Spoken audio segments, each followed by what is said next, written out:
Welcome back to our channel, Craft Corner Scraps. Here we share DIY, budget-friendly, and fun craft projects with your scraps. Because we all have scraps, right? I'm Alona, and I'm the owner of A Wave of Creations, and today I will be working on a DIY Halloween challenge. So to begin this Halloween DIY challenge, I start by crocheting a small ball, and before I enclose this ball, I start to fill it with polyfill, and I fill it to the liking of the shape that I am needing for this pattern. And once I am done, I will start to enclose this small ball and do that by placing decreases all the way around until I am done, and I will leave a long tail so it is easier to sew onto a large ball. I will be also making another small ball and then the large ball. So for now we're starting with just this first ball, and I am trying to place decreases, but it gets a little tough once you get to the end of it, because it is filled with polyfill, so you kind of have to like step it down and then crochet and then step it down and finish it off.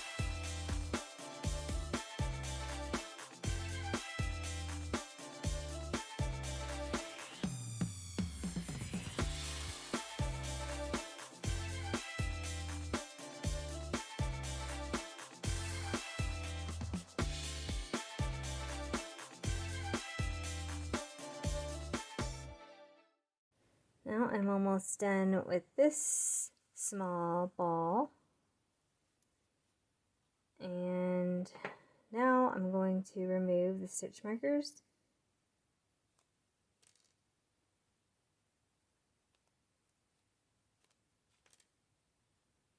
And then I will stuff it. And then I will continue with decreases until I am done at the end, and then I'll leave a long tail so I can sew these two onto the large ball. So stay tuned for that.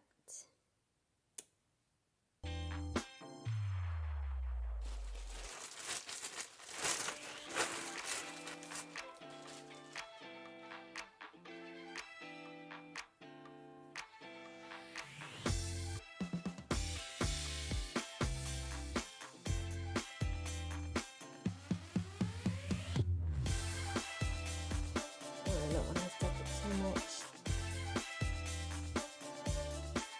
Leave some.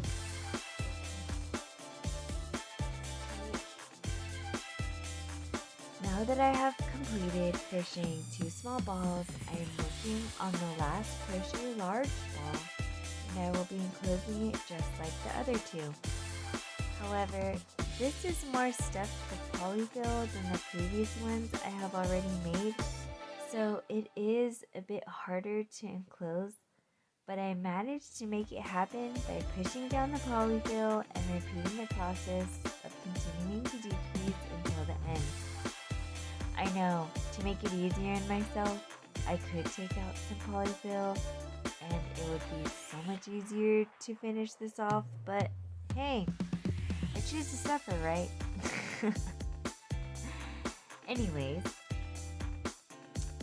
when you are crocheting, it is important to make sure to keep the tension because you don't want to make it loose and you want consistency throughout the whole pattern. If the tension is loose, you will have to redo that section until the tension is corrected. And as a perfectionist, I always take out the sections, especially if I miscount, if I miss a row, if I make a mistake, if the tension is not tight enough. And no matter where I am in the pattern, if I'm almost towards the end, I end up taking it all out and starting from the beginning. I would also like to admit here, I did make a mistake, and I realized this towards the end, but I catch it before I make the final touches on this piece. And what's supposed to be happening here is I'm supposed to be leaving a small space to place a cinnamon stick in the middle, which I use a glue gun. And since the large ball is supposed to be the pumpkin part of my pattern, that's where the cinnamon stick is supposed to go. However, I don't realize it in this part of the video, so you will see after I enclose the ball, I will be shaping the ball to my liking, and also I'm trying to figure out how I will be sewing everything together. I would also like to mention here, if you want to recreate this, you can look up how to crochet balls or how to crochet a pumpkin, and the patterns will also have different sizes as well. A pattern should pull up, so it is up to you, but I'm thinking of trying it with the pumpkin pattern next to see the difference between the two. Next is the fun part. The whole process is fun, but this is the fun part because I sew everything together. And I begin this with sewing the 2 small crochet balls, and I grab an embroidery needle and the long tails I left at the ends. I begin with one of the small crochet balls, and I take out the stitch marker and start to sew away.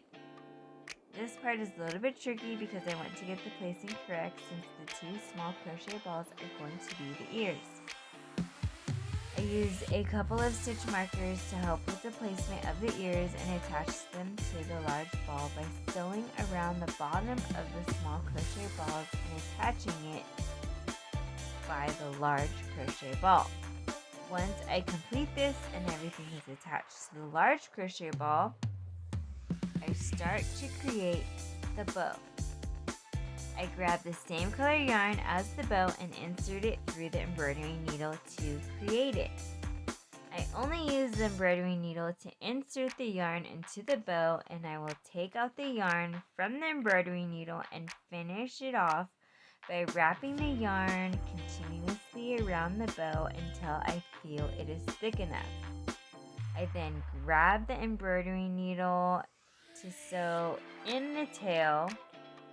However, instead of sewing in the tail, I could have attached the rest of the yarn to the large crochet ball, but of course I missed this step and decided that I need to use more yarn to then attach the bow to the crochet large ball.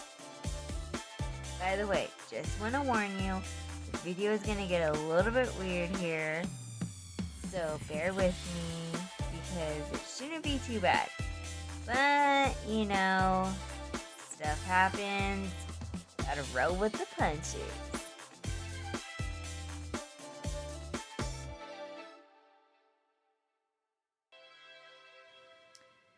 Ta-da! So, this is how it's supposed to look with the cinnamon stick in the middle, and I have finally fixed it. Now I am getting ready to sew the bow and attach it to the large crochet ball. I grab some yarn, my embroidery needle, and let's get to it. And here is the finished product. I absolutely love how this turned out. I hope you guys enjoyed this tutorial. Thanks for watching, and I'll see you on the next one.